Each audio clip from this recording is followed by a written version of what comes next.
Hello and welcome back to another episode of TEW, and we are back for Smackdown this time around.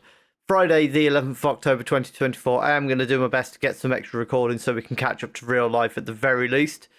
But let's get into the show. If you are enjoying the series so far, please do leave a like down below. Comment any challenges you want me to try and complete. And don't forget, tonight we have got Carmelo Hayes versus Andrade, with the winner getting a title shot against LA Knight. And we've got a couple of pre-show matches to go through first of all, with the first one being a poor pre-show match with Project Mayhem, which is my name for Apollo Crews and Baron Corbin. Let me know a better name in the comments, because I'm hoping to have these guys be a team, and that is an awful name. But they defeated Los Garza in 11:27 when Apollo Crews pinned Berto with a spin-out powerbomb. Gets a 54 rating, so a nice start to the pre-show. And then after that, we have another poor pre-show match, but Tiffany Stratton defeats Tegan Knox in 6:55-54 even, by pinfall with a reverse STO, getting a 52 rating, which again, not too bad for us on the pre-show. And then in the, I believe, final pre-show match, in a decent match, LA Knight defeated Mustafa Ali in 10:46 by pinfall with a bottom rung. I don't know why that's not the blunt force trauma, but there we are. And we did make that for the title just to give it a little bit of extra heat as we go into the main show. Mustafa Ali getting a 58 rating, so we may look to bring him back in on a permanent contract. This was a one-night deal. And also, before we get into the main show, I should mention, we are in front of 9,878 fans in the Fifth Third Arena. I'm not entirely sure where that is, but it is what it is. That's a pretty decent crowd for us. I believe we've sold out. I could be wrong. But either way, pretty good crowd. And the show opens with a 69 rated match where, in a decent match, Carmelo Hayes drew with Andrade in 15:28 with the score standing at 1 fall each. And then it says the time expired. That's not what I was going for. What I was going for is on the final fall, they hit like a big move. Both go down and they just end up their arms across each other. And they both pinned. So pretend that's what the finish was. The match was designed to try and steal the show, and 69 rating, it might not steal the show, but it's a pretty good start.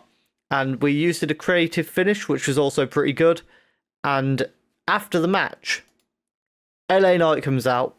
He lays out both men with a blunt force trauma, and then just says, both of you, since I'm feeling generous, neither of you are good enough to win, but I'm a generous guy, so I'll give you both a triple threat match at Crown Jewel for the United States champion.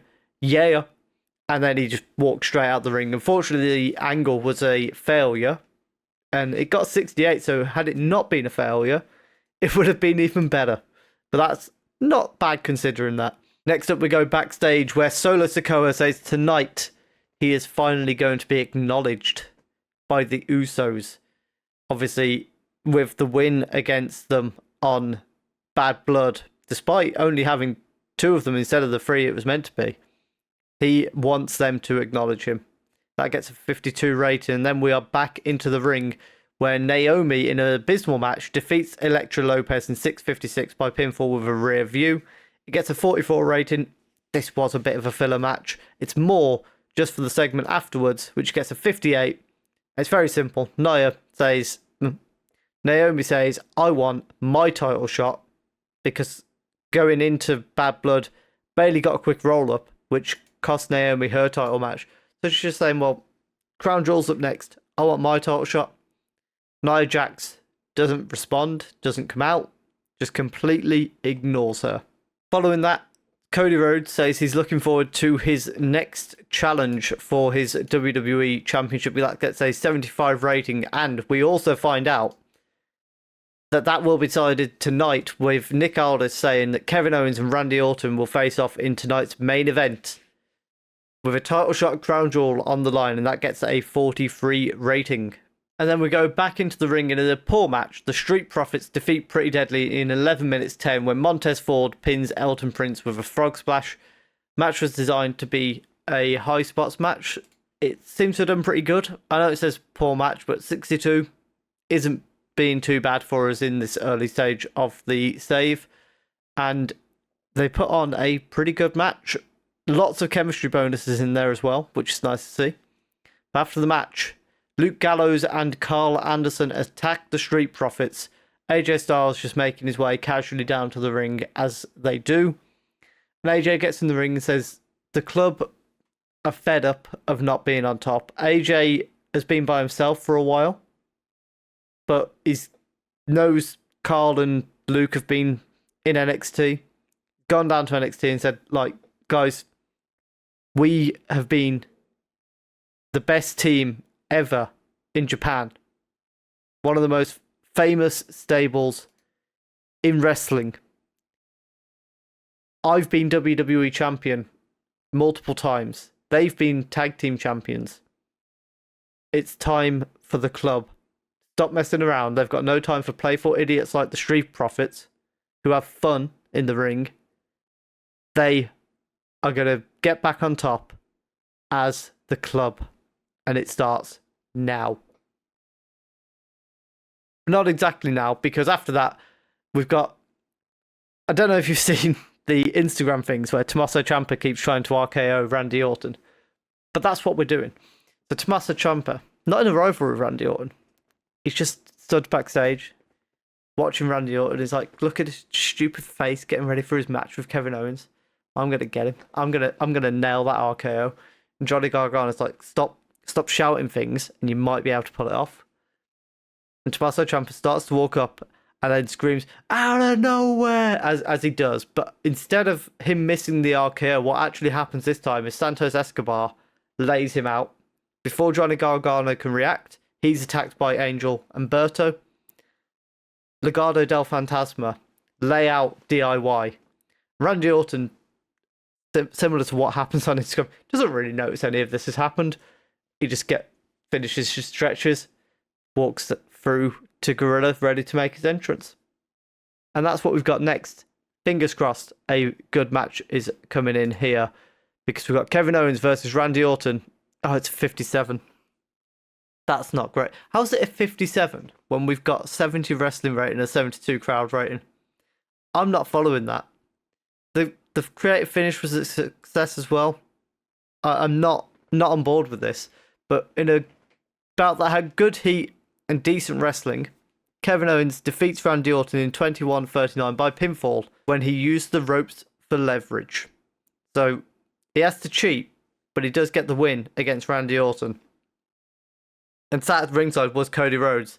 So after the match, we see Cody and Kevin Owens squaring off at the top of the ramp as Randy Orton is in the ring looking a bit pissed off because him and Kevin Owens have been friends recently. And Owens has just cheated to beat him. And then as Randy Orton turns around, Drew McIntyre makes his return to SmackDown. Claymore kick to Randy Orton. Completely lays him out. And just starts absolutely pounding him, punching him in the face over and over and over. Cody Rhodes suddenly realizes what's happening. He runs down to chase off Drew McIntyre, just gets out the ring and just walks away. Kevin Owens, on the other hand, doesn't move at all. He just lets Cody go and deal with it, leaves Randy to get beaten down. He's not interested. But what he does look at is the WWE title that Cody Rhodes left on the floor when he ran to save Randy Orton. And next we have our final segment of the main show. The Usos are set to acknowledge Solo Sikoa and the rest of the bloodline. And it gets a 65 rating, which isn't as good as I was hoping for. But nevertheless, starts out with Solo Sikoa calling out the Usos to come and acknowledge him as their tribal chief due to their loss of bad blood. It's clear as they make their way out and as they prepare to speak, they don't want to do this, but what choice do they have? They lost. But then, I can't scroll down here for some reason. We'll ignore that. As they are on their knees and they say, we acknowledge, we just hear over the speakers, my name is Paul Heyman. So he interrupts the Usos before they can acknowledge Solo. And they just simply says, and I didn't come alone. Roman Reigns makes his return. It's cut off here for some reason, and I can't scroll down to see it. But Roman Reigns returns. The Usos, despite their bit of troubled history with Roman as of late, more so in the terms of Jay, but they help Roman Reigns. They fight off the bloodline. They're sent running. There's a bit of a look between Roman and Jay where they're like not really sure how to react to each other. But nevertheless, at the moment it appears the bloodline, or the original bloodline, might be back together. And after the show, we just have a decent post-show match. Roman Reigns defeats Grayson Waller in 7:32 with a spear, gets a 51 rating, and celebrates with the crowd afterwards, getting an 88 rating, which was just to kind of send the crowd home, which was really just to send the crowd home happy, but glad that that's how it went. And we get a 59 rating. That is awful. I don't know what's going on with that main event with Kevin Owens and Randy Orton. That just should have been a lot better than it actually ended up being. I'm not really sure why it was as poor as it was. But hopefully that'll get sorted out going forward. So rather worrying, we've got more emails about networks being unhappy about the quality of the show. We'll have to have a look at what we can do to sort that out, because we do not want to get SmackDown taken off the air. That is the last thing that we need. But if you have enjoyed that, please do leave a like down below. As I say, let me know in the comments if you want me to try and push a certain wrestler or anything like that. Subscribe if you're enjoying the content, and thank you very much for watching.